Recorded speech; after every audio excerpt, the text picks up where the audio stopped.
Namaskaram. It is the 27th of April 2021, and this is episode number 150 of Daily Global Insights with Sri and Sri. Namaskaram, Sridharji, and how are you?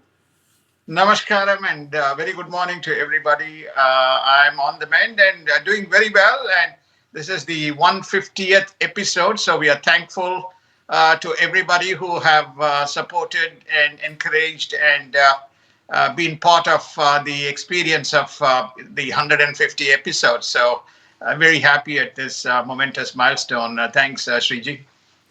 Sir, it's my pleasure, and it's our viewers' support. Yesterday, in fact, excuse me, yesterday we did extremely well, and we hope to build on this and go from strength to strength. And let's start by looking at some United States news, sir. The last word on the 2020 elections has not been said yet. Arizona's Republicans seize all ballots, voting machines from Maricopa County. Sir, what is happening in Maricopa County? This is the most populous county in Arizona, much contested. If you recall, CNBC announced there is a CNBC or Fox News announced the results much ahead and much contested. So it looks like the Senate, the Arizona Senate, they have seized all the ballots, the voting machines. The only thing that seems to be a little controversial, they seem to have sent it to Florida and to be assessed and validated by a consultant. There could be there could be questions around the objectivity and the validation process. But let us hope we get to the truth and the Maricopa County results are put behind and we have an outcome to move forward. I don't think this is the last, and we will see a few more states prop up. Not that it is going to materially change the outcome of the presidency, but it certainly sets the framework for what is to come in 2022 and gets the ball rolling for the 2022, the House and Senate elections. And the Supreme Court of the United States is going to hear the major Second Amendment case over concealed carry permits. Viewers, just for you quickly, the First Amendment in US Constitution, if I remember my Constitution correctly, was freedom of speech. And I think the second was right to bear arms. Sir, is this something to do with people questioning this law, sir? The specific case as it pertains to this expansion of this amendment or the questions around this amendment is two New Yorkers had permits and carried guns, yet they were denied and arrested. Then they filed a case. They lost the case in New York. So they are saying that no state has the right to challenge the Second Amendment and overrule the Second Amendment. And four conservative justices have voted to hear this case. So it's very interesting, and this sets the trend for what is to come. If you recall that this was through an executive order cancelled by President Biden, and many states, Democratic states, have embraced, and many Republican states, one after the other, have been repealing this specific law, which is to say that this executive order is invalid, and they're still allowing the people to have the right to carry the concealed weapons, those who have permits. And House Republican spotlight defund the police push to target vulnerable Congress Democrats. So to put it in plain words, the way I understand it is Republicans are making defund the police a platform, a strategy to try and put some of those borderline Democrats on the defensive for 2022. Is that correct, sir? Especially the vulnerable ones. Portland is a classic example. Washington, D.C. is an example. And lots of activity taking place in Minneapolis is an example. And probably some incidents in Georgia, in Atlanta is an example. So they're using this as, and of course in Manhattan as well, but mostly these other states that I mentioned first, including DC, they are using this and saying, when you defund the police, you have consequences that flow from it. Well, as an example, the homicides in Portland has increased by 700%. Would you like this to be the case if you elect this particular person who is not certainly helpful in terms of the harmony in the society? And that's it's a very powerful plank, and I think it's going to resonate. And excuse me, President Biden is going to feed 34 million school children through the food program. Is this like food stamps, sir? I'm hearing about this for the first time. It is very similar to food stamps program. If you recall that they have set aside $1 trillion, of which close to $500 billion is towards the child tax credits or the minimum payments that is now going to be rolled out, and people can on a monthly basis they're going to get checks for $250 to $300. They're expanding that program further into two specific areas. One is childcare elements. They probably will roll that in.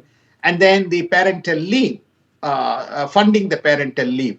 The next that falls adjacent to that is the food program, which is namely that many of these people who go to school will be given free food, especially in public schools. What they would mandate to private schools, we don't know, but at least. So this is an extension of that child welfare and benefits program. He has plenty of money to print, but these are programs that I tend to support, provided personally, if you ask my opinion, I support, because they are the children of the nation. Rather than giving to somebody else, these are deserving people, who are in that such strata of society who definitely require that type of support. So as long as the program is implemented, this could prove to be fairly decisive in terms of child nutrition and addressing the basic necessities for children to have food and education. And in other news, migrants take to trains to jump border, get around checkpoints. So this is a new strategy that the illegals are adopting, sir. Yeah, faster path to get to the border is now you take a train, somewhere from Mexico, get to the border, and then you jump the critical checkpoints, because the border is still not complete. The wall is not complete. You have the porous points. And if Biden buses are not waiting for you to ferry you into the cities, I am sure that you can get into the highways and do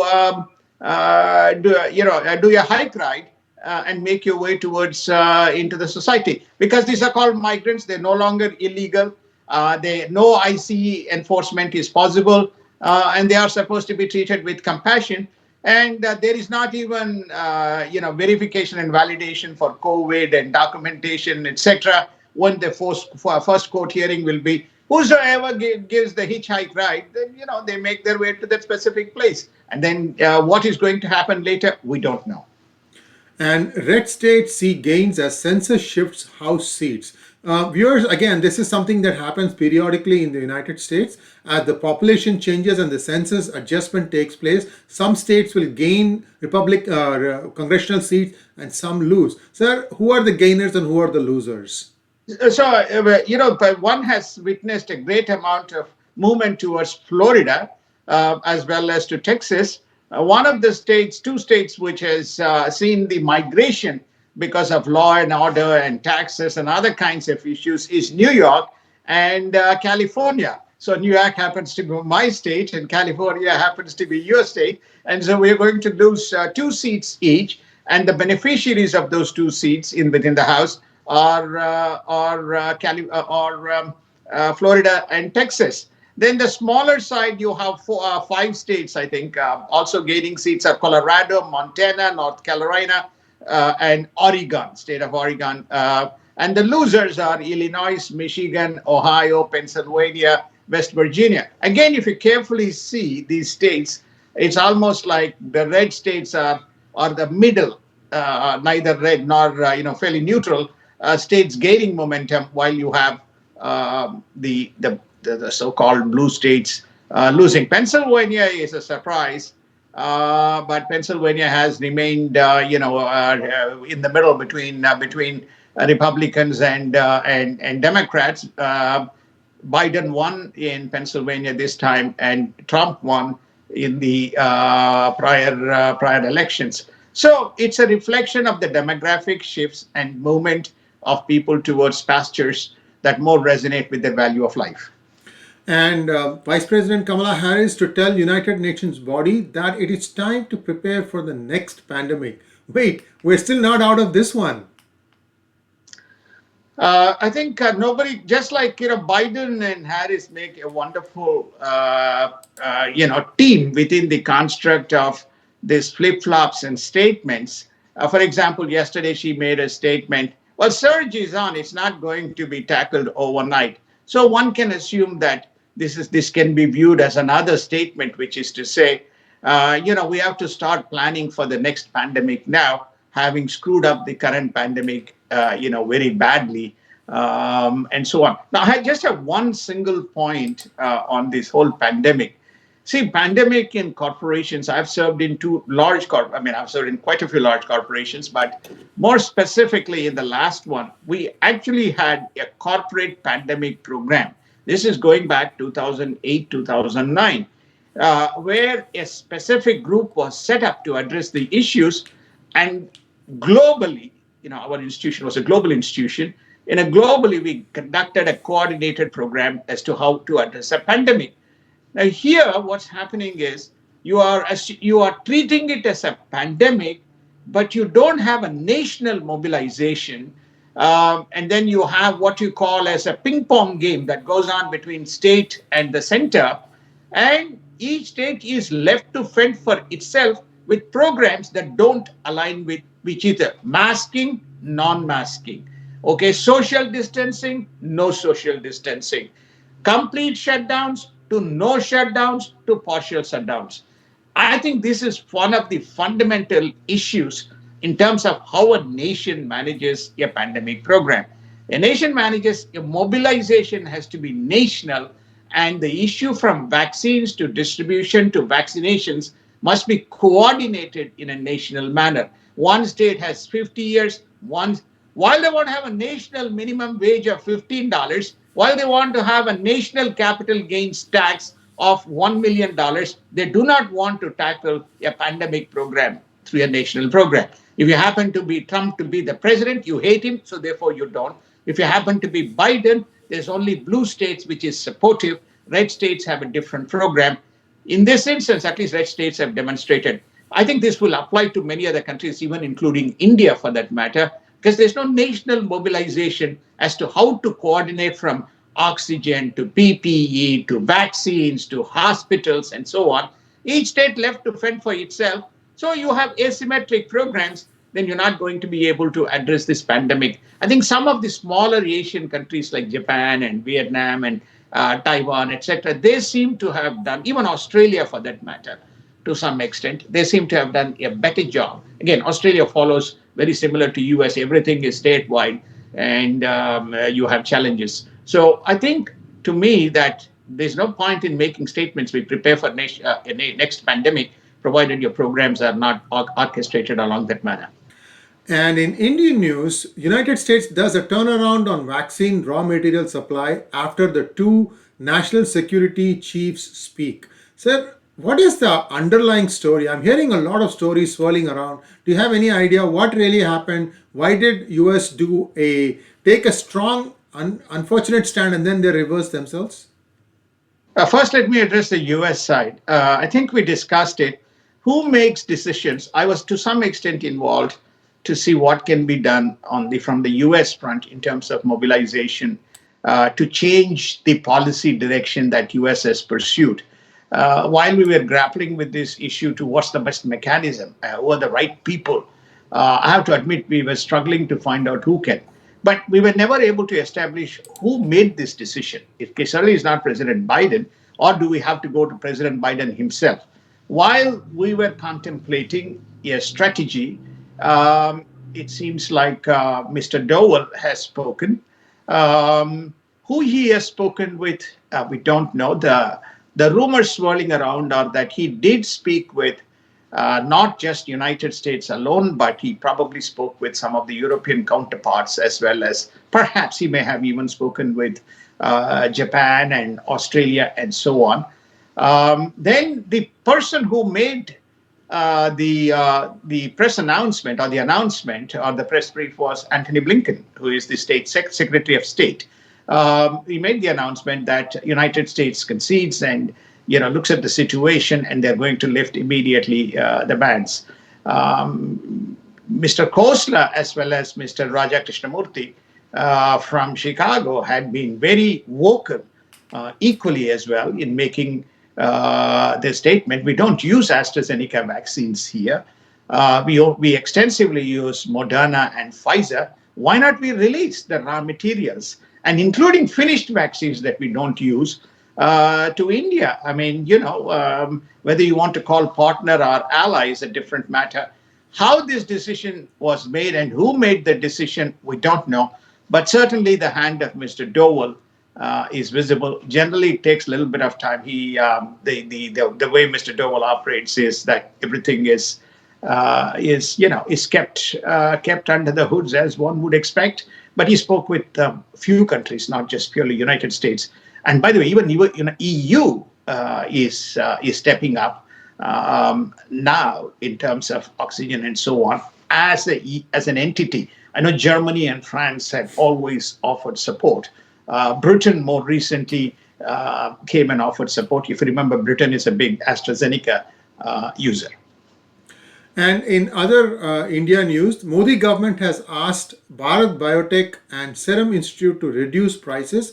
Adani Group secures 12 ready-to-use cryogenic tanks to transport liquid oxygen from Dubai. So a lot of things are beginning to move now, sir. A lot of things are happening. Because India is not like India is a 1.3 billion dollars 1.3 billion people.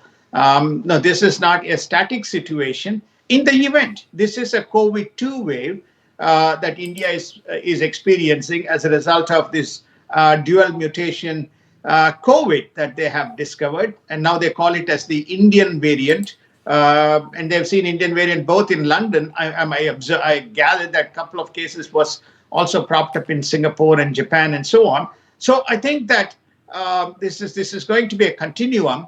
It's India. It's much better that India prepares itself for medium to long term strategy in terms of the oxygen necessity. Oxygen is one of the more critical. One of the things that happens with COVID is the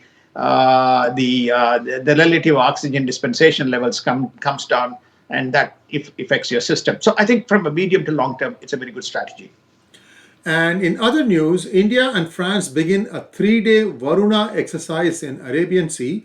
India backs ASEAN efforts to resolve Myanmar crisis, and India asks Twitter to remove tweets critical of COVID response. So now India also is beginning to flex its muscles towards Twitter, sir.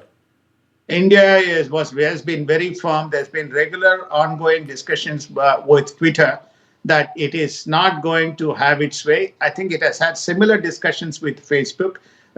Twitter has not been very forthcoming and cooperative. I will not be surprised if the present trend continues. It is going to be, they may face very similar to China, a ban, and very similar to Russia, a ban. What you choose is what you ask for, and that's what is going to happen to Twitter. And I think the ASEAN side, the Myanmar, there was a criticism that India remained one country which stood outside the periphery on Myanmar issue. Now, are you pro-junta or anti-junta or neutral? Now, India has going with the right tide, which is namely, it is in ASEAN. The ASEAN leadership is taking a coordinated approach in solving. So India says India supports the ASEAN approach. In fact, the head of UN met the junta leader in Jakarta, which has been spearheading the effort in terms of resolution to this matter. And in global news, United States troop withdrawal commences from Afghanistan. So whatever President Biden said that he would be completed by 9/11 now has started happening, sir. Well, I think the withdrawal process has commenced. It takes 3-4 months for all the people and the establishment to be fully uprooted.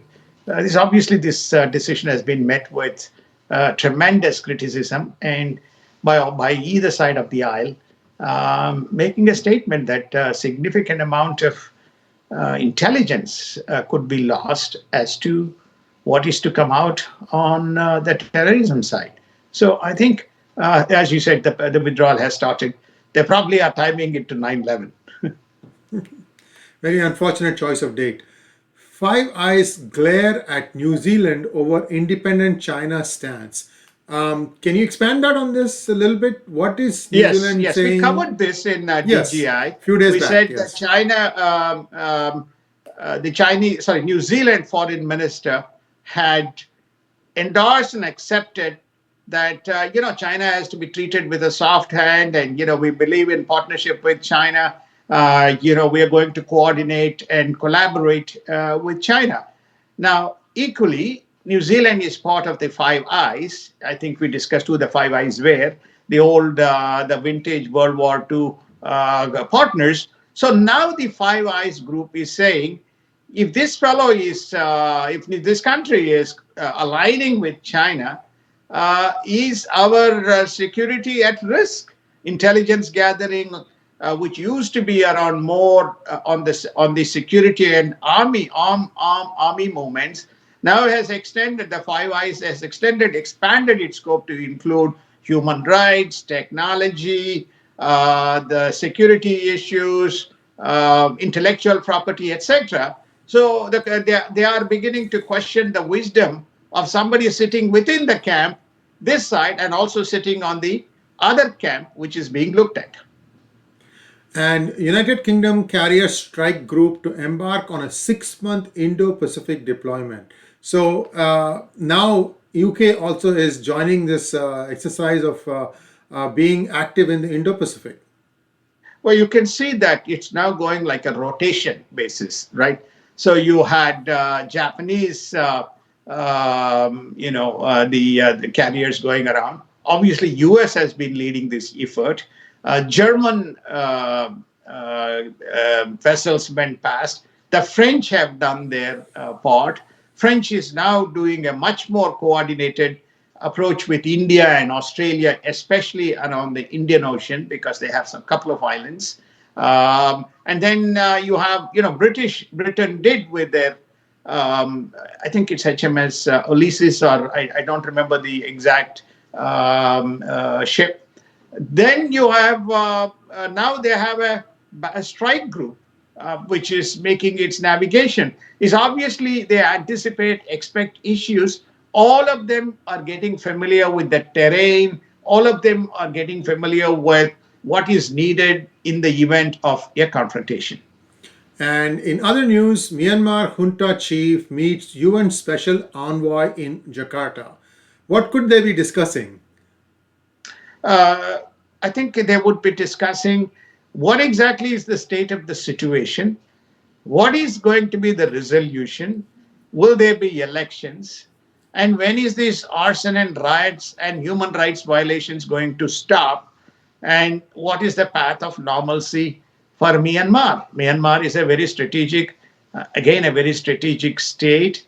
It shares a border with India. It shares a border with, at least two other nations.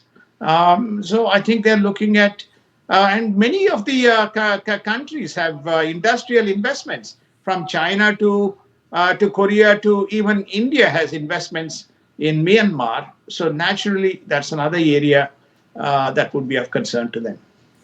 And South Korea POSCO is going to stick with Myanmar's gas business. Israeli gas giant plans a 1.1 billion gas deal with UAE company. So now Israel is beginning to formalize its relations with UAE, with more and more investments happening in UAE. Technology, we saw that. We saw the commerce arrangement between Israel, India, and UAE. I think it's 110 or 190 billion dollars in that specific range, providing logistics and being part of that triangle. Then you have now the latest announcement that Israel is doing a joint venture with UAE around the gas. So all augurs well in terms of mainstream integration of Israel into the West Asian peace architecture. What happens between Israel, Iran, and United States is still a puzzle, and And Palestine. And in global COVID update, EU Commission launches legal action against AstraZeneca. EU finalizing plans to allow US tourists to travel to Europe this summer. And Biden administration set to relax outdoor mask guidance. Fauci says US should see a pandemic turning point within a few weeks. So all these things point to perhaps some sort of control in the West. Clearly, I think there is a lot of confidence in as more and more vaccination takes place in the United States. We have crossed the 50% mark.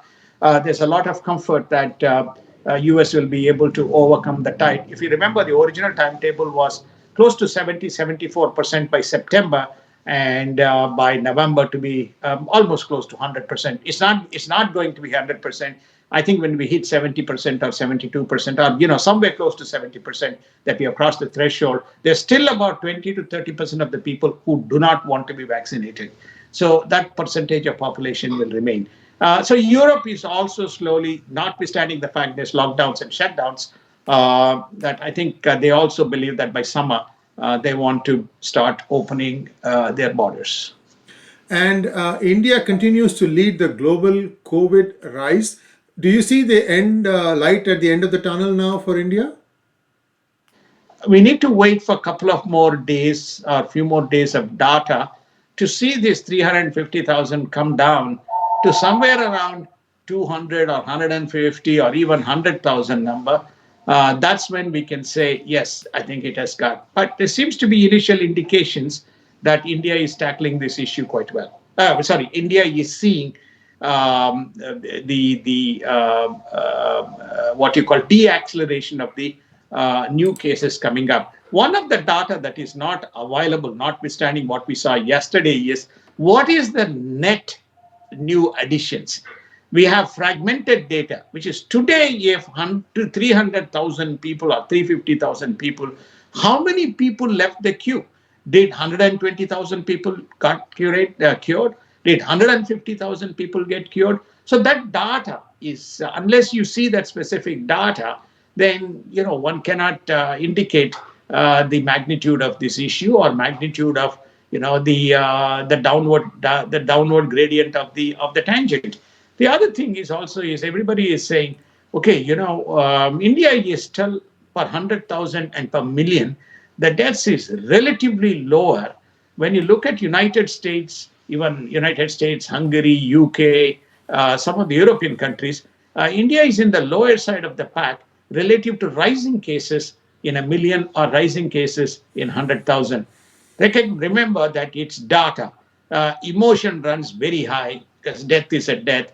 So everything in India points to emotion rather than emotion and the consequences of lack of availability of critical resources. But hopefully, as you rightly said, we need some more data to see whether India has been able to tackle this dual variant. And in markets news, Biden's 100-day stock market performance is the hottest going back to 1950s. Sir, with your permission, I'm going to put a drawing here, a graphic here, which shows that Biden has had a 24% growth in the stock market during his first 100 days. Sir, take it away. Yes. Well, I think that if you see the chart, Biden has 24%. Trump has around 11.4%. Then you have, H.W. Bush was around 12.5%. And then going all the way back to Kennedy, who had 18.5%. So, to some extent, one can credit Trump to make it into a V-shaped recovery and the regaining of the markets. Then the consistent policy extension of Biden, more stimulus and more cash into the economy is certainly helping the markets to continue to rise with more spend and earnings coming out of the companies. And energy prices could be flat till mid-year of 2021, and Bitcoin climbs 8% as cryptocurrency attempts a comeback. What is the reason for the optimism in cryptocurrency now? The optimism is purely the continued climb of the markets. There's more cash, and people say, okay, whenever you have a 8 to 10% slide, then people see and think of it as an opportunity to buy. And that's why you see, fluctuating prices. Is 50 to 60,000 the right price band? Right now, it seems to be the right price band. We have seen the price toggle between 48 on the lower side, go all the way up to 60 on the higher side, especially in the last 30 days. So when you look at the last 30 days, Brian, the price seems to be hovering around that specific mark. Whether they will breach that, soon time will tell. And usually when the market buoyancy is good, you see the cryptocurrency also moves equally quite well. And Dow flips negative while this S&P and Nasdaq surpass prior closing records. Tesla posts a record net income of 438 million. So this is a computer on wheels. So computer on wheels. Essentially, there are three strategies that has worked for them. And today in the earnings call, Mr. Elon Musk, not Elon Musk, his CFO, I think, his CFO made the pronouncement that they've been able to adapt better to the chip.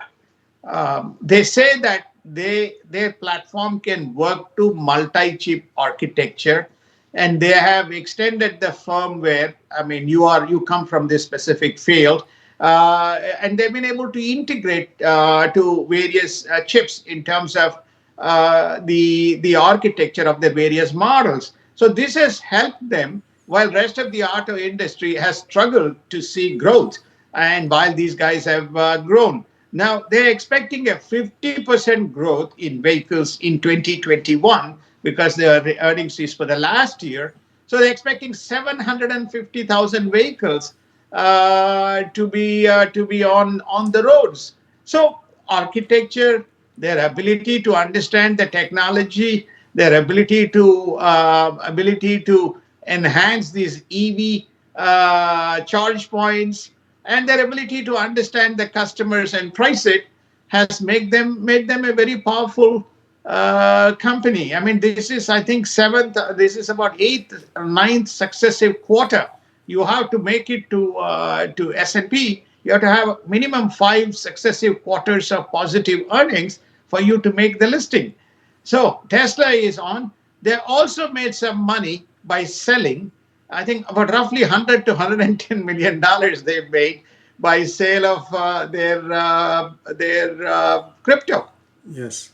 Well, not only that, their most profitable segment is selling carbon credits for those companies who are not able to make up the carbon limits that they have to adhere. They happen to have a lot. They sell that and they make money too. So you have to look and read the fine print to understand where Tesla's profitability comes. But sir, this computer on wheels can give you a nasty surprise. Recently, there was a software upgrade where the position of various dash controls have actually changed. And I'm sitting in my garage. I mean, outside, I'm just outside, and I'm putting the car in park, and the indicator that says whether I'm in park or reverse or drive, which is one of the most important things, right? That has moved from right of my steering to the left of my steering. And I'm panicking at this point because I'm going forward and I'm beginning to stop very close to the garage door until I figured out that, oh, they moved it here and it is actually parked, because I was thinking it was going in reverse. It is just a panic moment, sir. So sometimes these guys can give you these kinds of unexpected surprises, but be that as it may, it's still a nice, good car. I mean, I have a lot of faith in this car. But let's move on to other market news. Oil finished at $61.97, Brent at $65.82, Bitcoin at 52,740, Coinbase at 304. Remember, Sridhar Chityaji said that at 290, Coinbase was a good buy opportunity. It's already gone up by $10. And Sridharji, if you have anything to say in conclusion, please go ahead, sir. Otherwise, we can call this a wrap. No, it's great. Thank you so much, and have a wonderful day. And we look forward to seeing you again. Thanks to all of you for supporting us and supporting the program. Yes, indeed. And namaskar. And we'll see you tomorrow. Same time, same place. Namaskar. Namaskar.